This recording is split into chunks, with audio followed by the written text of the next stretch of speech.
야고보서 4장 13절부터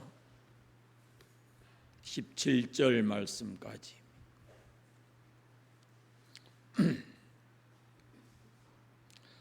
한 목소리로 읽겠습니다. 들으라, 너희 중에 말하기를 오늘이나 내일이나 우리가 어떤 도시에 가서 거기서 1년을 머물며 장사하여 이익을 보리라 하는 자들아, 내일 일을 너희가 알지 못하는도다. 너희 생명이 무엇이냐? 너희는 잠깐 보이다가 없어지는 안개니라. 너희가 도리어 말하기를 주의 뜻이면 우리가 살기도 하고 이것이나 저것을 하리라 할 것이거늘, 이제도 너희가 허탄한 자랑을 하니 그러한 자랑은 다 악한 것이라.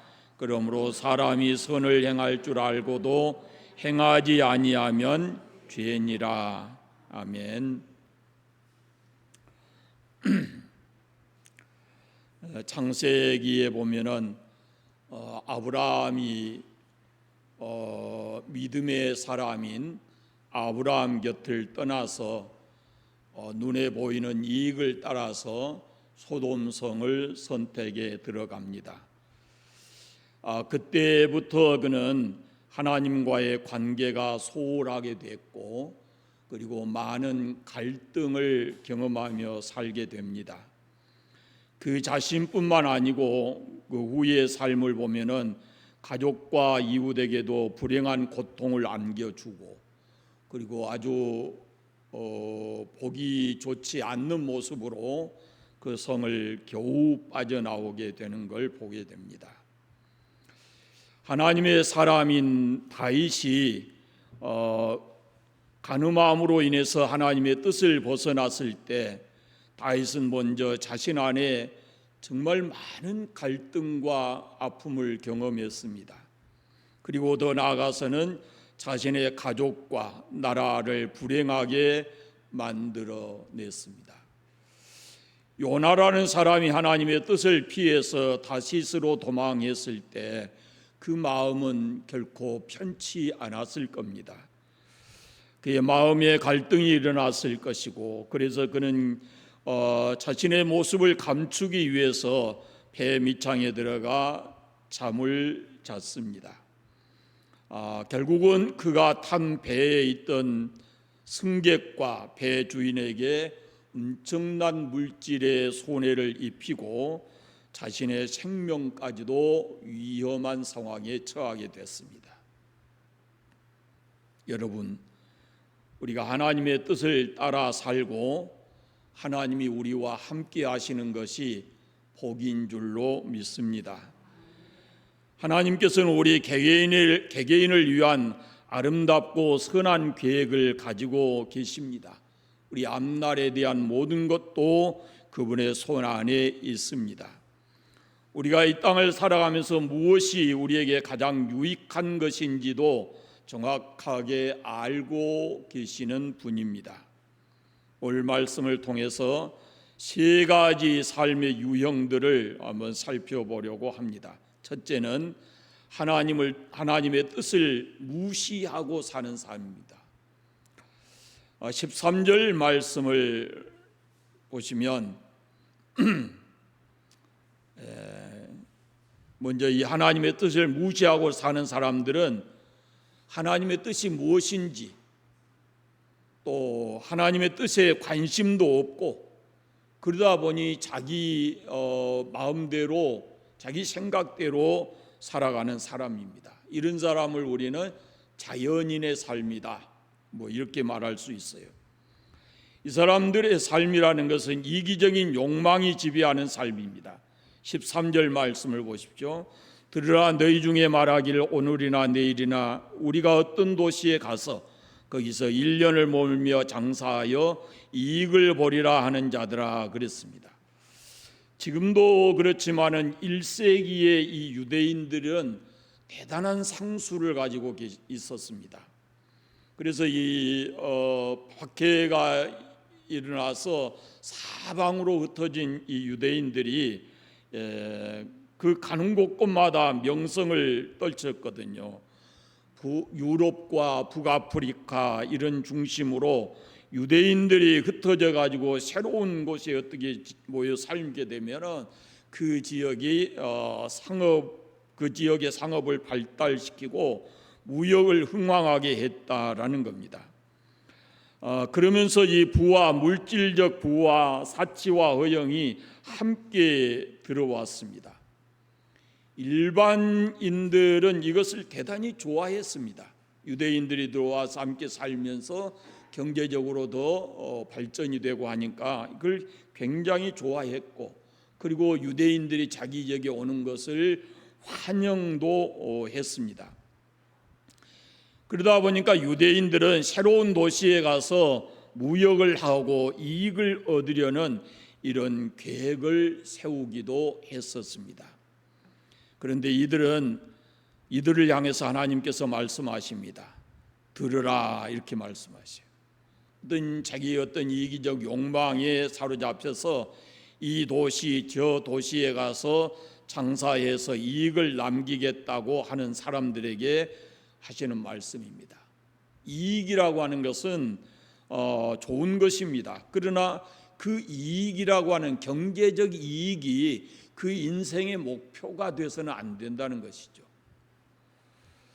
오늘날에도 이 이익을 쫓아서 분주하게 사는 사람들이 참 많이 있습니다.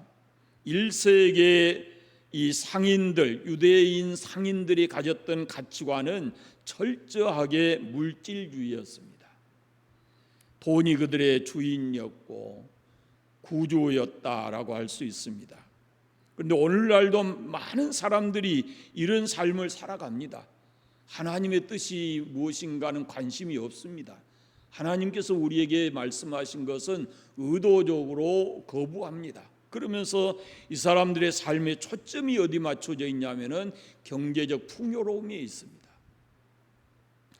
주님께서는 이런 말세의 모습을 이렇게 말씀하셨습니다. 노아의 때에 된 것과 같이 인자의 때에도 그러하리라. 노아가 방주에 들어가던 날까지 사람들이 먹고 마시고 장가들고 시집가더니 홍수가 나서 그들을 다 멸망시켰으며 그랬습니다. 좀 더 잘 먹고 이렇게 마시면서 살아가는 삶이 잘못된 것은 아닙니다. 장가가고 시집가는 것은 이것은 사람이 사는 데 있어서 아주 기본적인 것입니다. 그러나 이 모든 것이 먹고 마시고 장가가고 시집가는 그것이 인생의 전부, 인생의 목적이어서는 안 된다는 것입니다.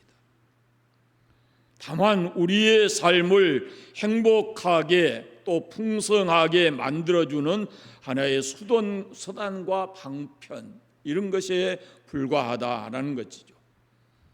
또 한 사람이 예를 듭니다. 노새 때와 같으니 사람들이 먹고 마시고 사고 팔고 심고 집을 짓더니라고 기록이 되어 있어요.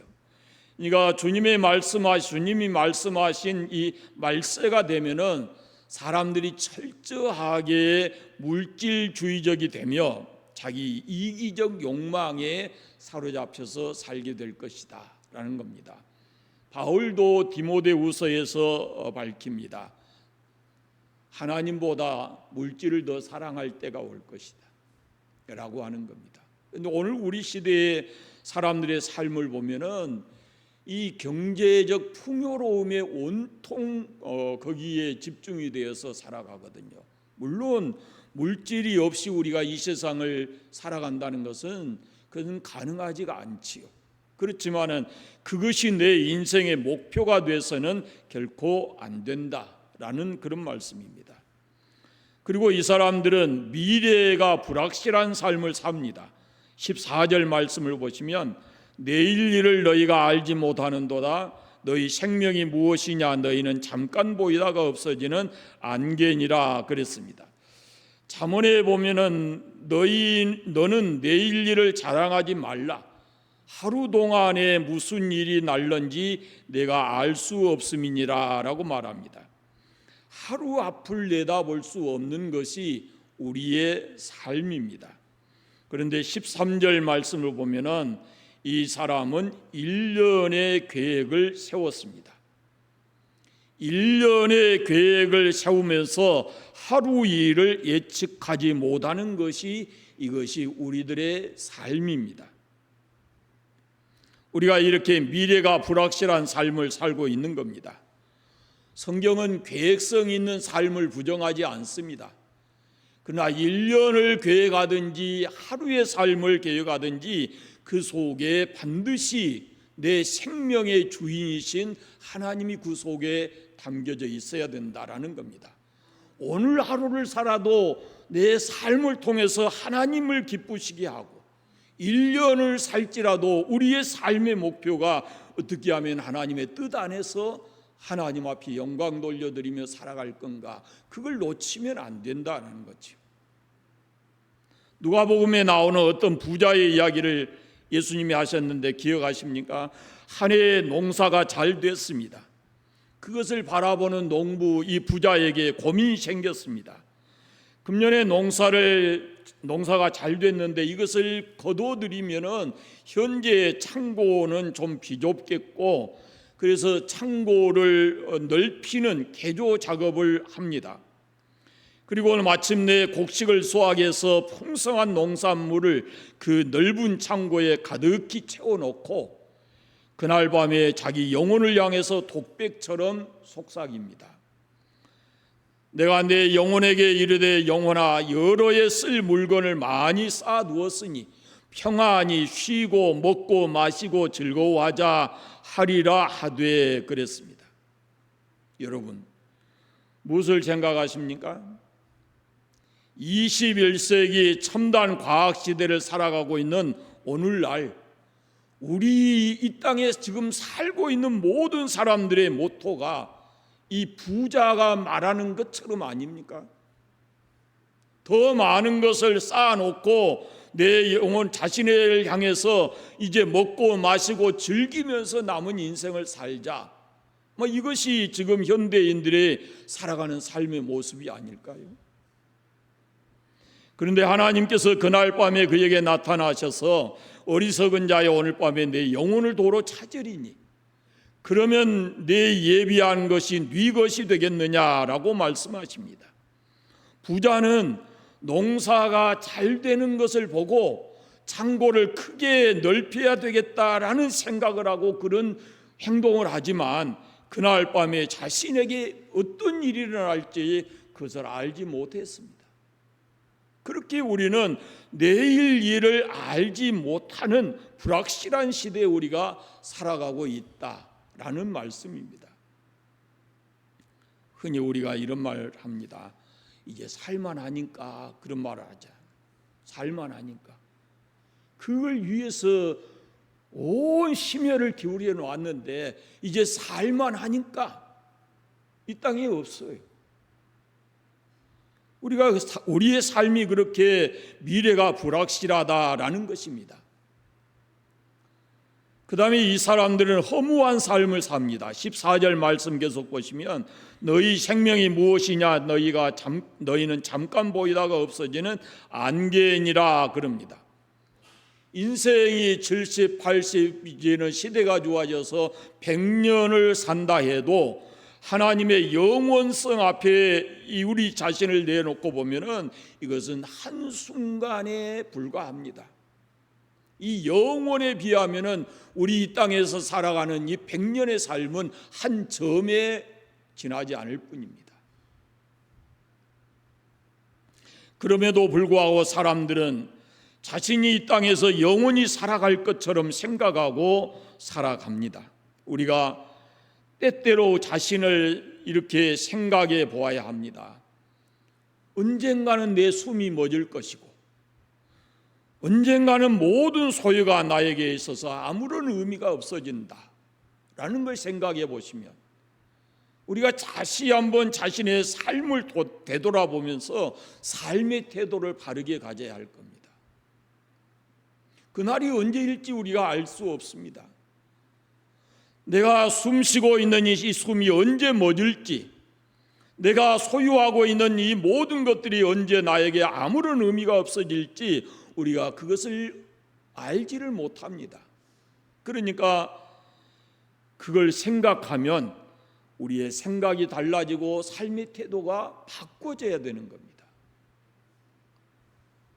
성경은 인생의 이 허무한 삶을 가리켜서 풀의 꽃과 같고 그림자와 같다라고 말하고, 욥이라는 사람은 나의 날이 백들의 북보다 빠르니 소망 없이 보내는구나, 나의 생명이 한 호흡 같음을 생각하소서.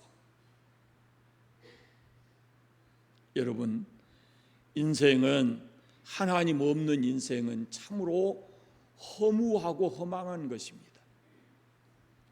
잠깐 보이다가 없어지는 안개와 같습니다. 이런 우리 인생에 하나님이 개입에 들어오시고 영원한 생명이 우리에게 주어졌다고 하는 것은, 이것은 얼마나 큰 은혜고 축복인지 모릅니다. 또 하나, 이런 사람들은, 하나님 없는 삶을 사는 사람들은 허탄한 삶을 삽니다. 16절 말씀해 보시면, 이제도 너희가 허탄한 자랑을 하니 그러한 자랑은 다 악한 것이라 그럽니다. 인생의 자랑이 다 허탄하다라는 겁니다. 허탄이라는 말은 없는 것을 있는 것 같이 하는 그런 뜻입니다. 없는 것을 마치 있는 것 같이 하는 것, 이것이 하나님 없이 자기 중심적인 삶을 살아가는 사람들의 모습입니다. 자랑하면서 살아가는 겁니다. 조그만 것을 가지고, 다른 사람이 없는 것, 다른 사람이 할 수 없는 것, 이런 것들을 가지고 자랑하면서 살아가는 겁니다. 사람은 계획을 세울 수 있습니다. 그러나 하나님이 없이 자기 계획을 세우는 것은 어리석다라는 겁니다. 여러분이 무엇을 하시든지 그 계획 속에 하나님의 뜻이 담겨져 있기를 바랍니다. 칼빈은 그 삶의 모든 모토가 뭐냐면은 하나님 앞에서입니다. 하나님 앞에서. 하나님 앞에서 사는 삶이 귀한 것이고, 하나님과 함께 살아가는 것이, 그것이 축복된 삶인 줄로 믿습니다. 두 번째는 하나님의 뜻을 알면서도 불순종하는 삶입니다. 17절 말씀을 보시면, 그러므로 사람이 선을 행할 줄 알고도 행하지 아니하면 죄니라 그랬습니다. 하나님께 불순종하는 삶입니다. 하나님의 뜻을 압니다. 그런데도 그 하나님의 뜻에 의도적으로 불순종하는 겁니다. 지금까지는 하나님의 뜻을 전혀 모른, 하나님의 뜻에 아무런 관심이 없는 자연인의 삶에 대해서 말씀했다면, 이 17절 말씀은 하나님의 뜻을 알면서도 그 뜻에 순종하지 않는 사람들의 모습을 말해줍니다. 교회 안에 이런 사람이 많습니다. 쉽게 말씀드리면 교회는 다니지만 자기 마음대로 사는 겁니다. 하나님의 존재를 믿는다고 하면서도 삶으로는 하나님의 존재를 부인하는 것과 같습니다.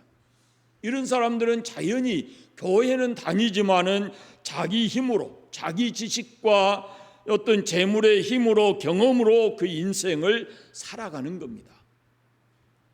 이 사람들의 특징이 뭐냐면 모르는 게 아닙니다. 압니다. 알면서도 행하지 않는 것이다 라는 말씀입니다. 불순종이라고 하는 것은 몰라서 안 하는 것이 불순종이 아닙니다. 알면서도 행하지 않는 것이 불순종입니다. 그런데 반드시 우리가 이걸 알아야 합니다. 우리가 하나님의 뜻을 알고도 불순종하게 되면은 우리 마음속에는 갈등이 생깁니다.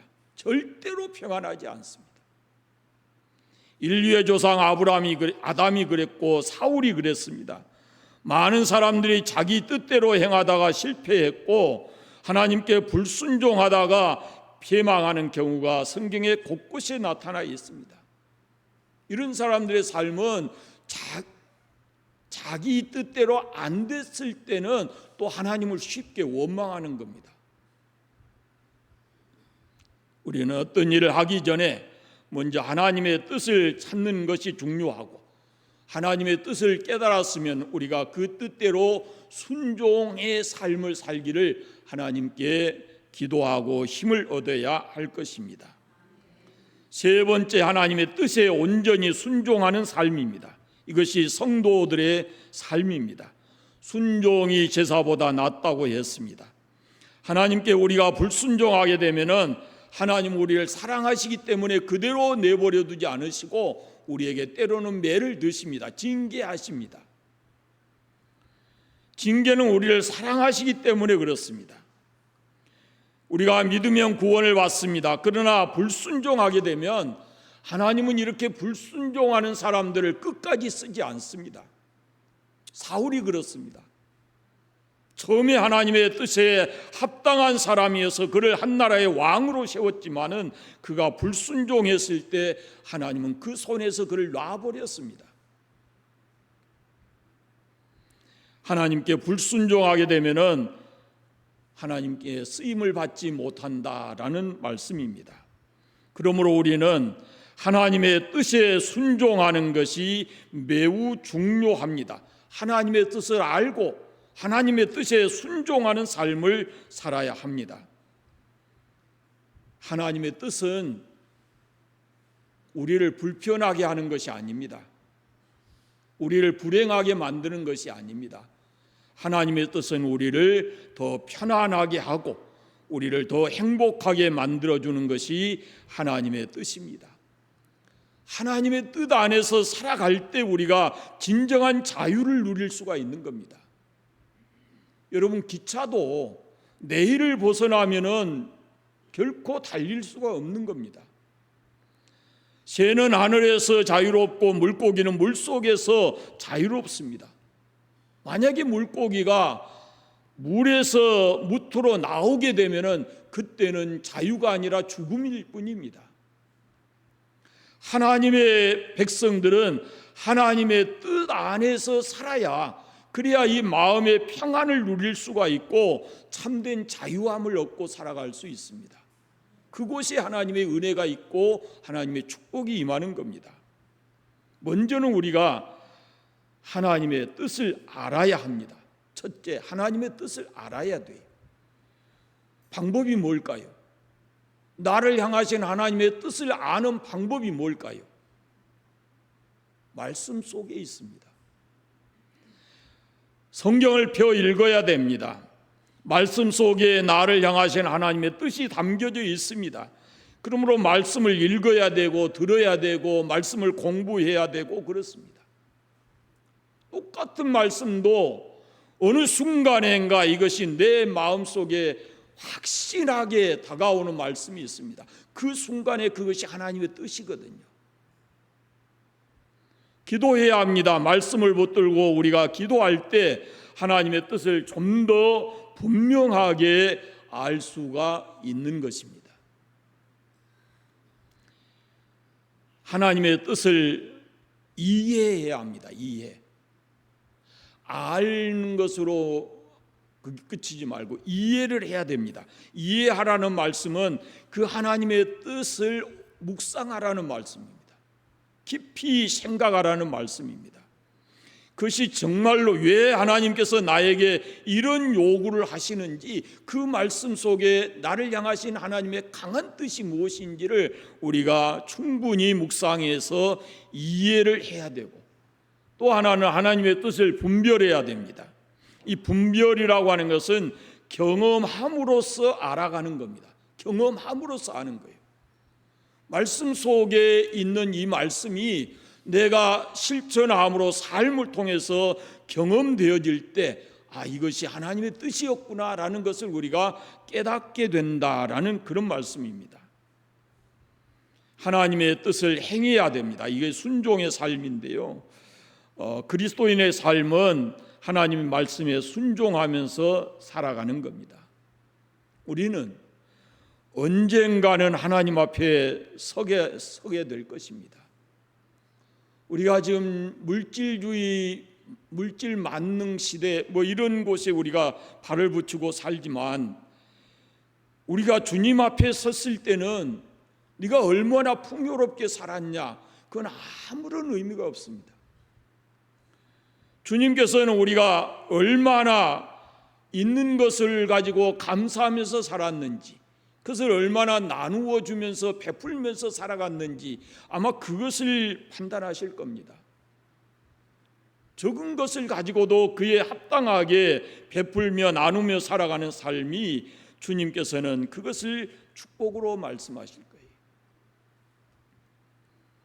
여러분, 영원한 가치를 남길 수 있는 삶이 무엇일까라는 걸 생각해 보십시오. 영원한 가치를 남길 수 있는 내 삶이 무엇일까라는 겁니다.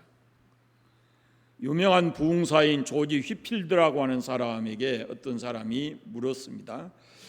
3일 안에 주님이 오신다면 당신은 뭘 하겠습니까? 그랬더니 조지 휘필드가 이렇게 답을 합니다.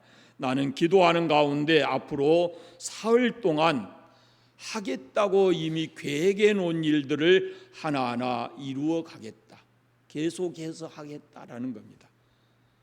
먼저는 그 계획이 하나님의 뜻 안에서 아름다운 것이어야 되고, 그러고 주님이 오신다 그래서 그것이 멈춰지는 게 아니라 주님이 오시는 그 순간까지 우리가 그것을 계획을 이루어 가야 된다라는 겁니다. 여러분, 우리가 하나님의 뜻을 벗어나서는 결코 온전한 믿음도 그리고 온전한 삶도 살아갈 수 없다라는 것을 기억하시고 하나님의 뜻 안에서 살아가는 그런 삶이 되시기를 바랍니다. 하나님의 뜻을 알고 그 뜻을 우리가 삶을 통해서 실천해가는 그 삶이 가장 행복한 삶이고 그것이 주님께로부터 인정받는 위대한 삶이다라는 것을 인정하시고 하루하루 하나님의 뜻 안에서 살아가는 삶이 되시기를 바랍니다. 기도하겠습니다. 하나님 아버지, 은혜를 감사합니다. 말씀을 통해서 우리에게 하나님의 뜻을 분명히 말씀하시고 이렇게 살아가라 하지만 부족한 저희들이 하나님의 뜻을 알면서도 불순종할 때가 많이 있습니다. 성령 하나님께서 우리를 감동 감화해 주셔서 하나님 말씀대로 사는 것이 우리가 참으로 행복하고 아름답고 자유로운 삶인 것을 깨닫게 하셔서 날마다 성령 안에서 말씀 하나님의 뜻을 실천하며 살아갈 수 있는 저희들 되게 하여 주시옵소서. 주의 뜻대로 살아감으로 인해서 우리 마음이 늘 평안하게 하시고 우리가 진정으로 찬 하늘의 산 소망을 가지고 날마다 살아가는 복된 삶이 되게 해주시기를 원하옵고 기도합니다. 주님 다시 오시는 그날까지도 우리가 주님 만나는 그날까지도 참으로 부끄러움 없이 하나님의 뜻을 이 땅에서 잘 준행하며 살아갈 수 있는 하나님의 사람들 다 되게 하여 주옵소서. 삶의 연장에서 날마다 하나님께서 주의 성령으로 성도들을 감동 감화해 주셔서 하나님의 뜻을 잘 실천하며 살아갈 수 있도록 은혜 주시기를 간절히 원하옵고 예수 그리스도의 이름으로 기도드립니다. 아멘.